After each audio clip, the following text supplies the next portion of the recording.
ማሳሰቢያ፣ ይህ ዜና አይደለም፣ ዶክመንተሪ ነው። እንደዚህ አይነት እውነተኛ የወንጀል ታሪኮች በኢትዮጵያ ኮሚኒቲ ውስጥ እንዳልተለመዱ እንረዳለን። ይሁን እንጂ በመረጃ ላይ የተደገፈ ትሩ ክራይም ዶክመንተሪ ማቅረብ ፈርስት አሜንድመንት የሰጠን መብት ነው። አስተያየት፣ ቅሬታ ወይም ማስታወቂያ ማሰራት የምትፈልጉ ደግሞ በኢንስታግራም ገጻችን ጽናት ቲቪ ላይ ልታገኙ ትችላላችሁ።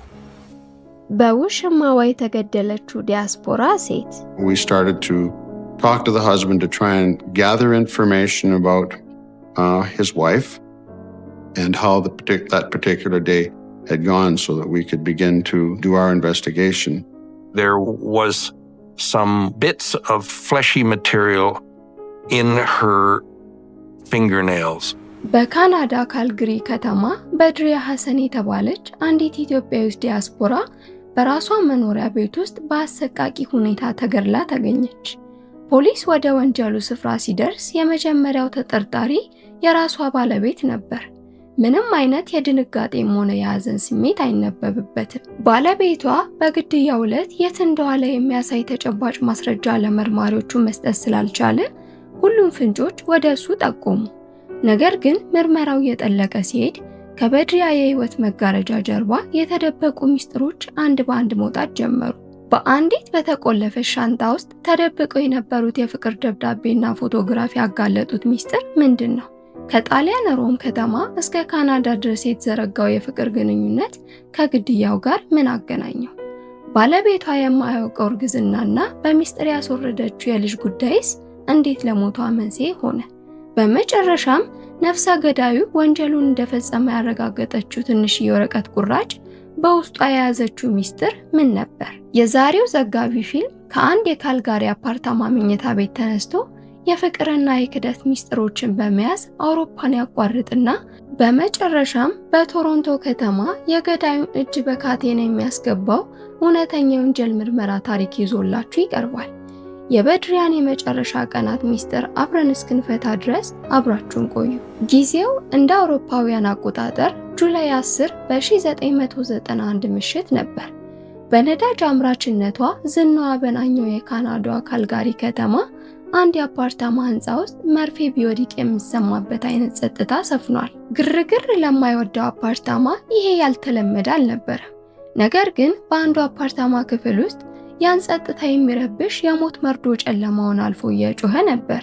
መሐመድ አብዱ የተባለ ግለሰብ ወደ ፖሊስ ጣቢያ ሲደውል በድምጽ ውስጥ የነበረው መረጋጋት ከሚናገረው አስደንጋጭ ክስተት ጋር ፍጹም የሚመጣጠን አልነበረም። የ20 ዓመት ወጣት ባለቤቱን በድሪያ ሐሰንን በመኝታ ቤታቸው ውስጥ ህይወቱ አልፎ እንዳገኛት ሲናገር በፍጹም የመረበሽ ምልክት በማይነበብበት እርጋታ ውስጥ ሆኖ ነበር። የካልጋሪ ፖሊስ መርማሪዎች ኒክ ኪስካ እና ዌል ላውንጀር ወደ ወንጀሉ ስፍራ ሲደርሱ አፓርታማው በውጭ በኩል የተለመደና ሰላማዊ ይመስል ነበር። በሩን ከፍተው ሲገቡ ግን በፍጹም ያልጠበቁ ክስተት ጋር ፊት ለፊት ይፋጠጣሉ።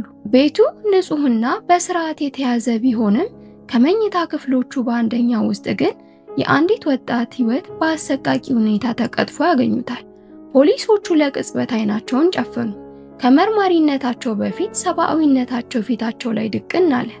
ማንም ላይ ሊያዩት የማይመኙት ትዕይንት አሁን በቀጥታ ክፍሉን ሁሉ የሞላ እውነት ሆኖ ተከሰተባቸው። በድሪያ ሐሰን መሬት ላይ ተዘርራለች።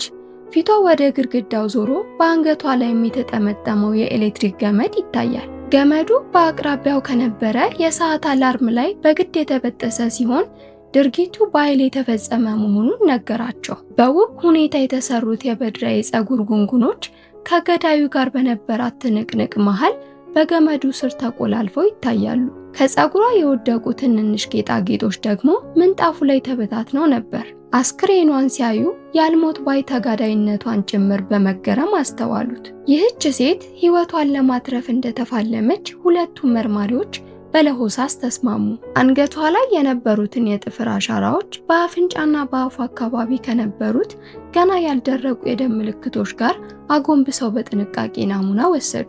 መርማሪ ኪስካ የወንጀሉን ስፍራ በትኩረት ሲመለከት አንድ እንግዳ ነገር ያስተውላል። ከሟች አጠገብ ወለሉ ላይ አንዲት ትንሽ የተጨማደደች ወረቀት ወድቃለች። ወረቀቱ ላይ በብዕር ደምቆ የተሰመረበት የእጅ ጽሕፈት አንዳች ሰውነቱን ውርር የሚያደርግ ስሜት በመላው አካል ውስጥ ሲሰራጭበት ተሰማው። ጎንበስ ብሎ አንስቶ ወደ አይኖቹ አቅርቦ አየው። የዚሁን አፓርታማ አድራሻ የሚገልጽ ጽሑፍ በጉልህ የወረቀቱን ጠርዝ ሞልቶ ታየው። ይህ እንቆቅልሽ ነበር። ገዳዩ ለምን የገደላትን ሴት አድራሻ በወረቀት ጽፎ እዛው ጥሎ ይሄዳል? ፈጣኑ መርማሪ ድምዳሜ ላይ ሲደርስ አፍታ አልፈጀበትም። ወንጀሉን የፈጸመው ሰው ወደ አፓርታማው የገባው በሩን ሰብሮ አልነበረም። ምንም አይነት የዝርፊያ ምልክትም አይታይም። ነገሩ የሚያመለክተው በድሪያ ገዳዩን ታውቀው እንደነበርና ምናልባትም በሯን በፈቃዷ ከፍታለት እንዲገባ እድል መስጠቷን ብቻ ነበር። የትዕይንቱ ሁሉ አስደንጋጭነት እንዳለ ሆኖ የመርማሪዎቹን ትኩረት የሳበው ግን የበድሪያ ባለቤት የመሐመድ አብዱ ባህሪ ሆነ። ባለቤቱን በሞት ያጣ አንድ ባል ሊያሳይ የሚገባውን ሐዘን፣ ድንጋጤ ወይም ንዴት ፈጽሞ አያሳይም ነበር። አይኖቹ ደረቅና ወዳጅነት ብሎ ነገር ሲያልፍም የነካቸው አይመስሉም። ፊቱ ላይ ምንም አይነት ስሜት አይነበብም። ምናልባት እንጥፍጣፊ ስሜት እንኳ ይውጣበት ከተባለ ለንጹህ ጥላቻ የሚቀርቡ ግዴለሽነት ብቻ ፊቱ ሞልቶት ያገኙታል። መርማሪ ላውንጀር ከዚህ በፊት የገጠሙት ተመሳሳይ ሁኔታዎች በመነሳት አንድ ባል ስሜቱን ያሳያል፣ ያለቅሳል።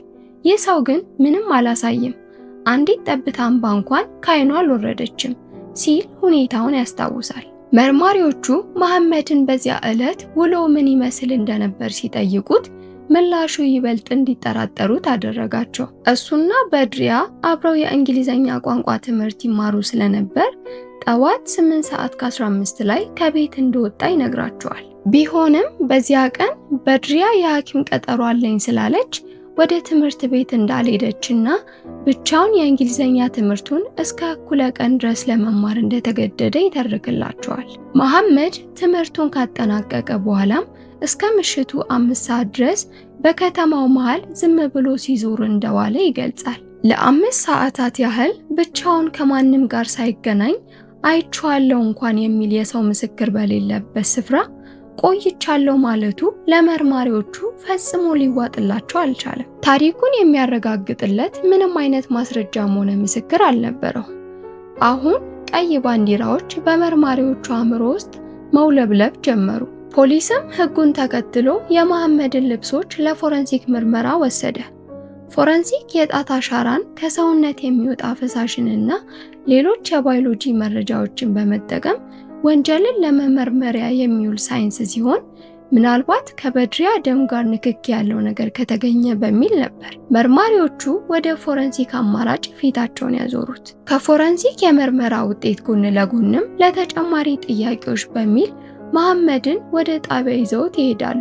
ይህ ሁሉ ሲሆን ታዲያ መሐመድ ምንም አይነት ተቃውሞም ሆነ ስሜታዊ ምላሽ አልሰጠም። በፖሊስ ጣቢያው የተደረገው ምርመራ ብዙ ሊያስኬዳቸው እንዳልቻለ የተሰማቸው መርማሪዎቹ በግድያ ስፍራው የቀረ አንዳች የከነከናቸው ነገር መኖሩን ውስጣቸው እየነገራቸው ነበር። ይህንን ውስብስብ ወንጀል መፍታት የሚቻለው ሙሉውን ታሪክ ከስር መሰረቱ በማወቅ መሆኑን በመጨረሻም ይስማማሉ።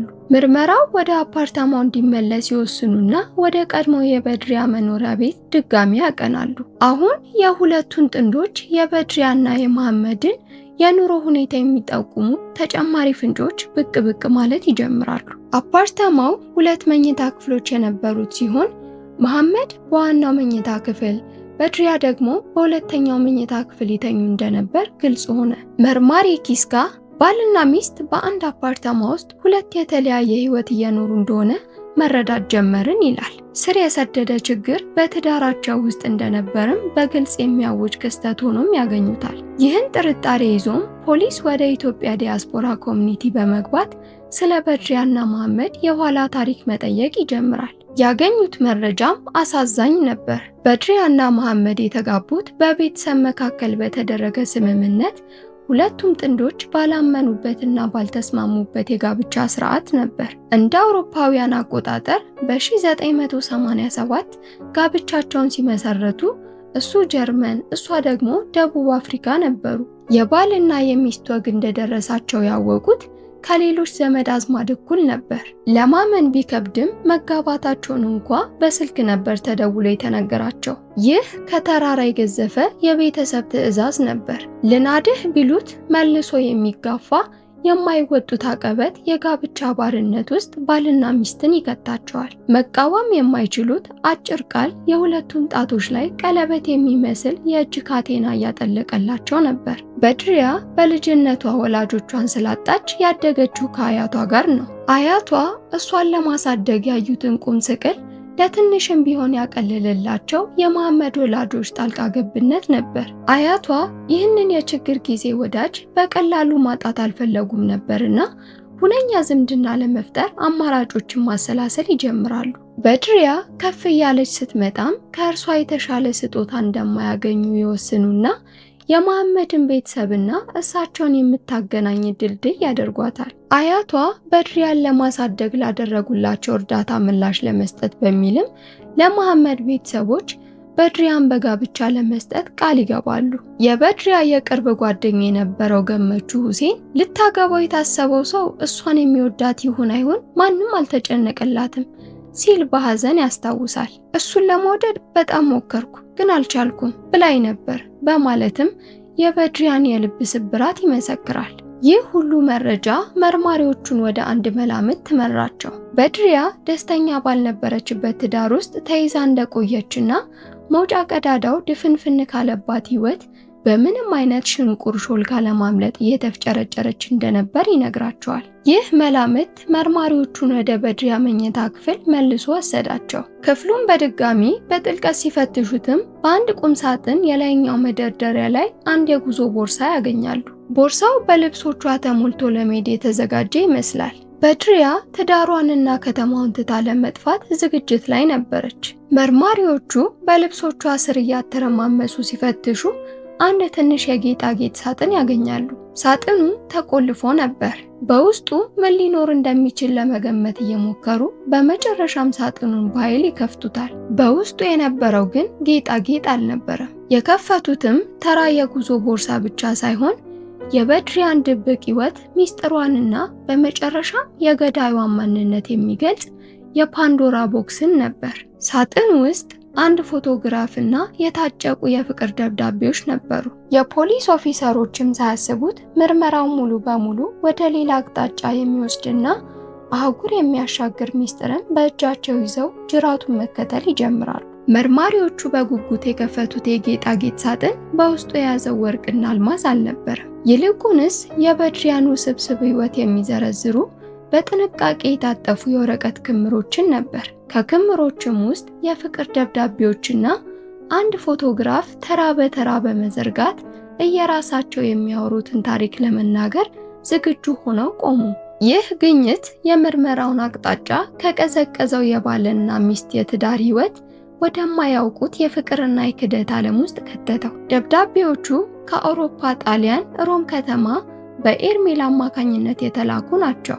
የተጻፉበት ፊደላት እንግዳ፣ ቃላቶቹም አይተዋቸው የማያውቋቸው ባዕድ ይሆኑባቸዋል። በበድሪያ የአፍ መፍቻ ቋንቋ በአማርኛ ስለተጻፉም መርማሪዎቹ ይዘታቸውን ለማወቅ የግድ አስተርጓሚ ያስፈልጋቸው። ከቆይታ በኋላ የደብዳቤዎቹን ይዘት ሲተረጎሙ የላኪው ሙሉ ስም ሙስጠፋ አብድራህማን ሙሳ መሆኑን ይደርሱበታል። ደብዳቤው የሚቀጥልና በበድሪያና በሙስጠፋ መካከል የነበረው ግንኙነት ተራ ለመሆኑን እያብራራ ይመጣል። የሙስጠፋ ቃላት በፍቅርና በናፍቆት የተሞሉ ነበሩ። ከሁሉም በላይ ግን መርማሪዎቹን ያስደነገጠው አንድ ሀቅ ብቅ አለ። በድሪያ ጣሊያን ውስጥ በነበረችበት ወቅት ከሙስጠፋ ልጅ አርግዛ እንደነበር ከደብዳቤዎቹ መረዳት ተቻለ። ሁለቱም መርማሪዎች ክዋሉ።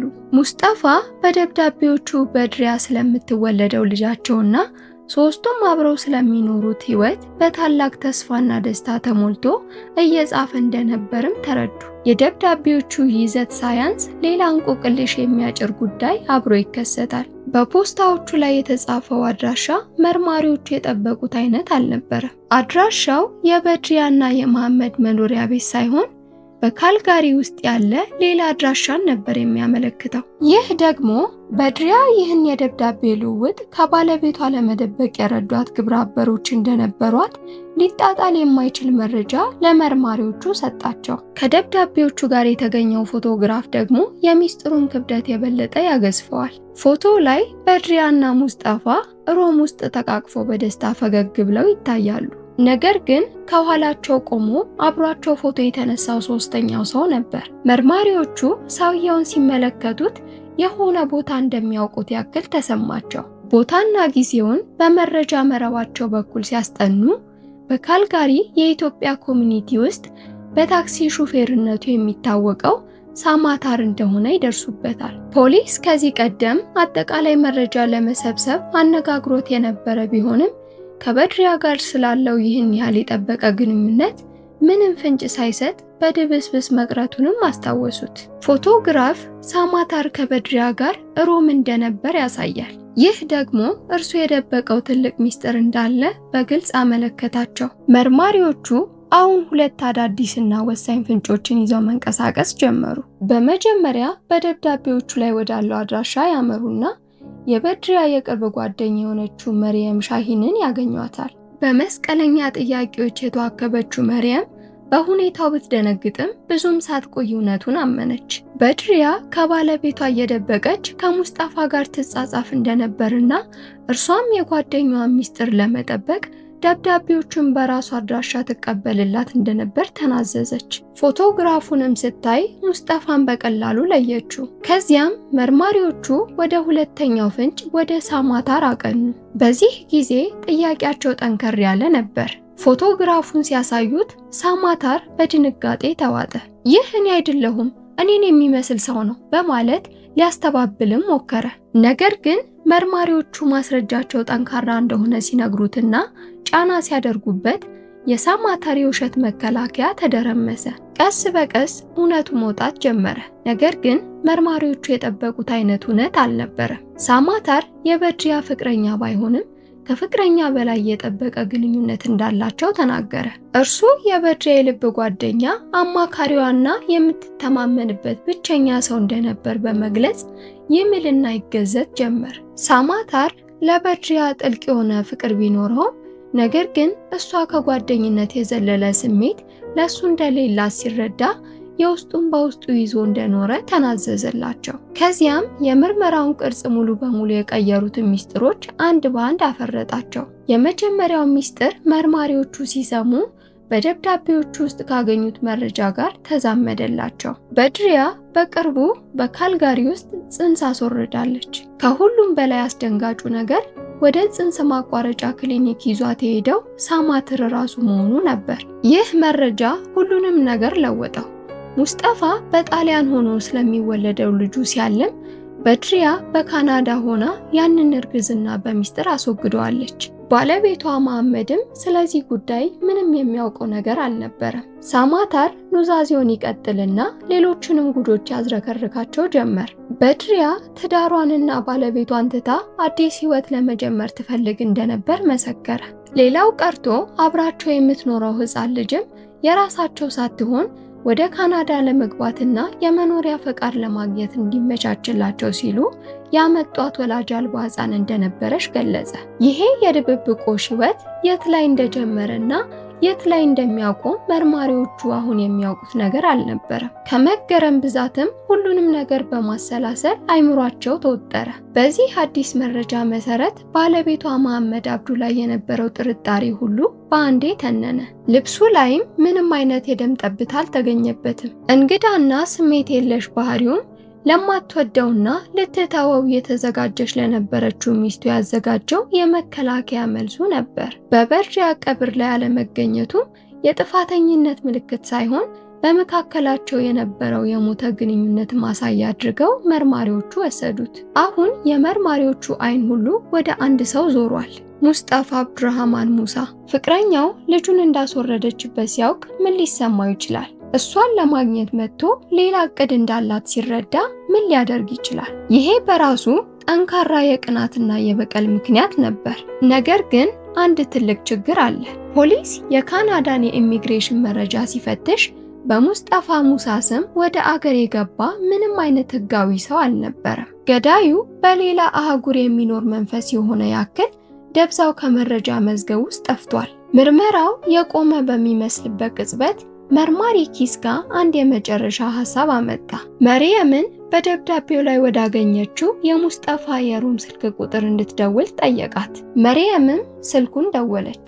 በሌላኛው ጫፍ ላይ ያለው ሰው የተናገረው ነገር ግን በክፍሉ ውስጥ የነበረውን ስሜት በድንጋጤ እንዲዋጥ አደረገው። ሙስጠፋ እዚህ የለም አለ ሰውየው። ወደ ካናዳ ከሄደ 2 ሳምንት ሊሆነው ነው ሲል መለሰ።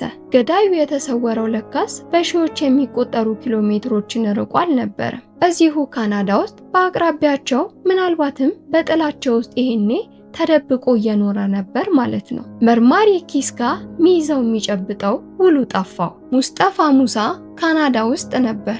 ይህ እውነት የምርመራውን ቡድን በአንድ በኩል በተስፋ በሌላ በኩል ደግሞ በከፍተኛ ጭንቀት እንዲወጠር አስገደደው። ገዳዩ በአንድ ሀገር ውስጥ መኖሩን እሱን ለመያዝ እድል የሚፈጥር ቢሆንም በሕገ ወጥ መንገድ የገባና ምንም አይነት መረጃ ያልተወ መንፈስ መሆኑን ፍለጋውን እጅግ ከባድ እንደሚያደርገው ሁሉም ተገንዝበዋል። መርማሪዎቹ ስሙን ያውቃሉ፣ ፎቶግራፉን አይተዋል።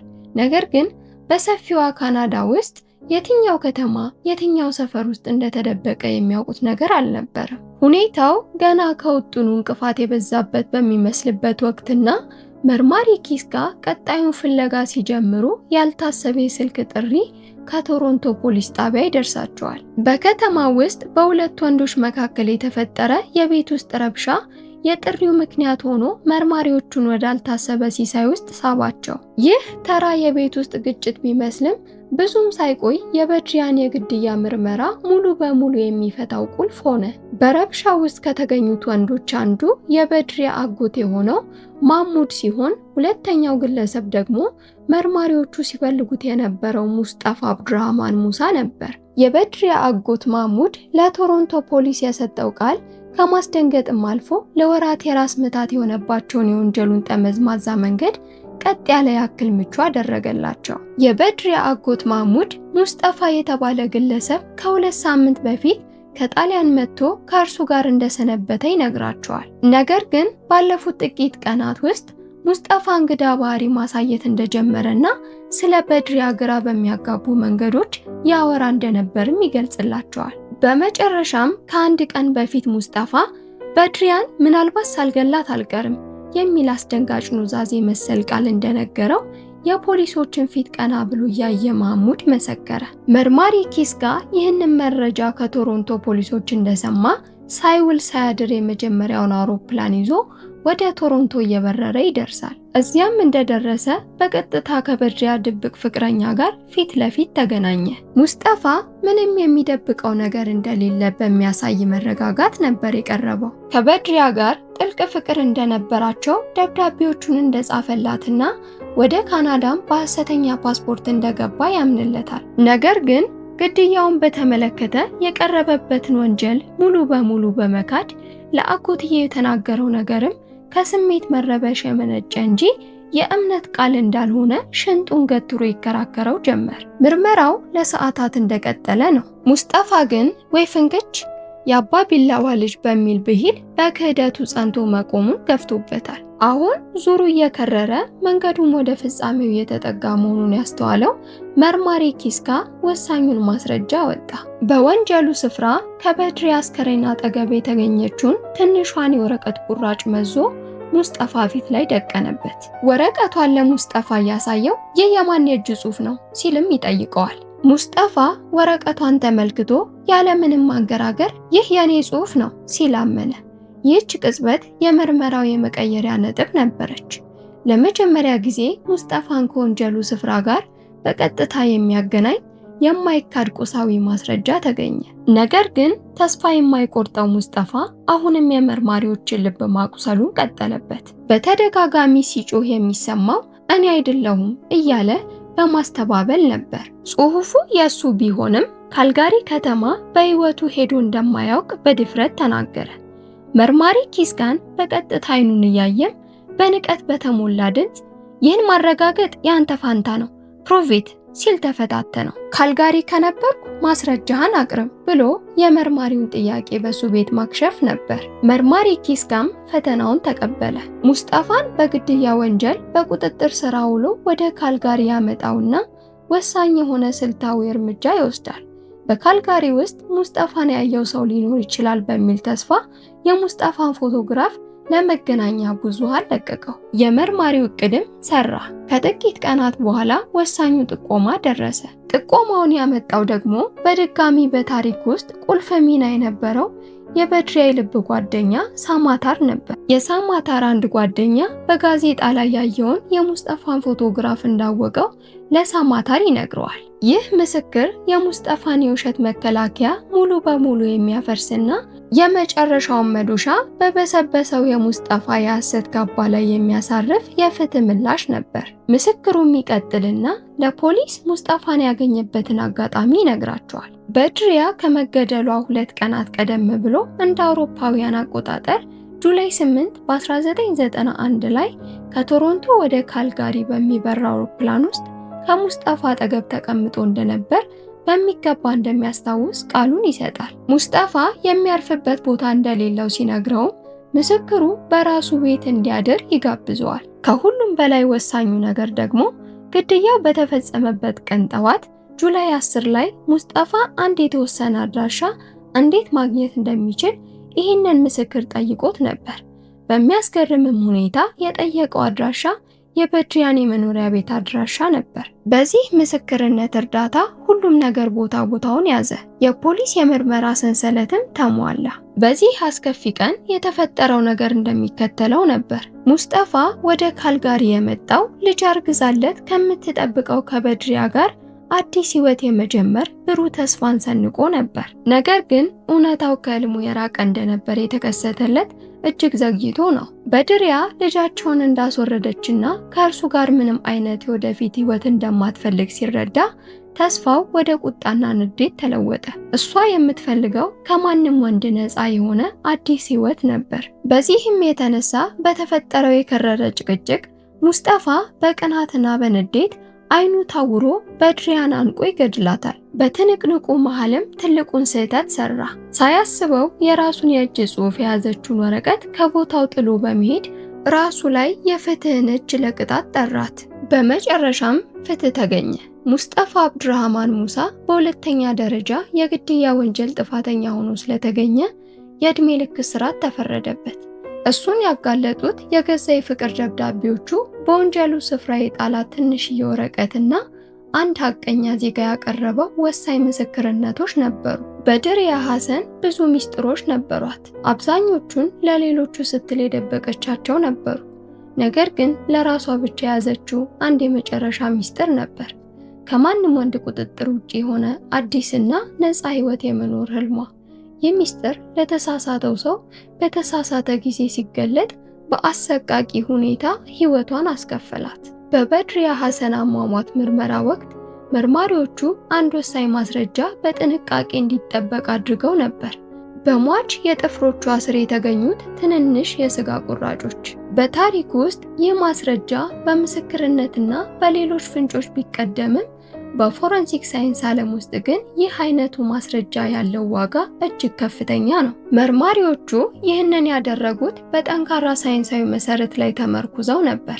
እንደ አውሮፓውያን አቆጣጠር በ2003 ፈርናንዴስ ሮድሪጌዝ እና ባልደረቦቹ ያደረጉት አንድ ታዋቂ ጥናት እንደሚያሳየው በተጠቂዎች ጥፍር ስር የሚገኝ ፈራሽ ወይም ድብሪ የወንጀለኛውን ዲኤንኤ ለማግኘት ወሳኝ ምንጭ ነው። ጥናቱ በተለይ እንደ በድሪያ ባሉ አንገትን በማነቅ በሚፈጸሙ ወንጀሎች ውስጥ ተጠቂዎች ከገዳያቸው ጋር በሚያደርጉት ትንቅንቅ ወቅት የወንጀለኛውን የቆዳ ሴሎች በጥፍሮቻቸው ስር የማስቀረት እድላቸው ከፍተኛ መሆኑን በተጨባጭ የፍርድ ቤት ኬዞች አሳይቷል። ይህ ማለት በበድሪያ ጥፍር ስር የተገኘው ያ ትንሽ ቁራጭ የሙስጠፋ ማንነት ያለ ምንም ጥርጣሬ ሊያጋልጥ የሚችል የጄኔቲክ አሻራ ይዞ ሊሆን ይችላል። ይሁን እንጂ ፎረንሲክ ሳይንስ በየጊዜው የሚያድግና የሚለወጥ ዘርፍ ነው። በዘመናችን እንደ ቦሩልና ባልደረቦቹ ያሉ ተመራማሪዎች የንክኪ ዲኤንኤ ወይም ትሬስ ዲኤንኤ ተብሎ በሚጠራው ማስረጃ ላይ ጥንቃቄ የተሞላበትን ትንታኔ እንደሚያስፈልግ ያስረዳሉ። ምክንያቱም ዲኤንኤ በቀላሉ ከአንድ ሰው ወደ ሌላ ሰው ወይም ከአንድ ቁስ ወደ ሌላ ቁስ ሊተላለፍ ስለሚችል ነው። ስለዚህ የዛሬዎቹ ሳይንቲስቶች እንዲህ አይነት አነስተኛ የዲኤንኤ ናሙናዎች ሲተነትኑ ናሙናው እንዴት እዚያ ሊገኝ ቻለ? የተቀላቀለ የብዙ ሰው ዲኤንኤ ይኖርበት ይሆን? የሚሉትን ጥያቄዎች በጥልቀት ይመረምራሉ። በማጠቃለያው በበድሪያ ሐሰን ጥፍሮች ስር የተገኘው ያ ትንሽ ማስረጃ በብዙ እውነተኛ የወንጀል ታሪኮች ውስጥ ገዳዮቹን በማጋለጥ ረገድ ትልቅ ሚና እንደሚጫወት በተግባር የተረጋገጠ ኃይለኛ መሳሪያ ነው። የዛሬው ዘመናዊ ሳይንስ እንደሚያስተምረን ማስረጃ ማግኘት አንድ ነገር ሲሆን ትርጉሙን በጥንቃቄና በአውድ መተንተን ደግሞ ሌላው ወሳኝ የፍትህ አካል ነው። ይህ ታሪክ እንደሚያሳየን ለፍትህ በሚደረግ ፍለጋ ውስጥ እያንዳንዷ ትንሽ ፍንጭ ተደማምራ ትልቅ ዋጋ አላት።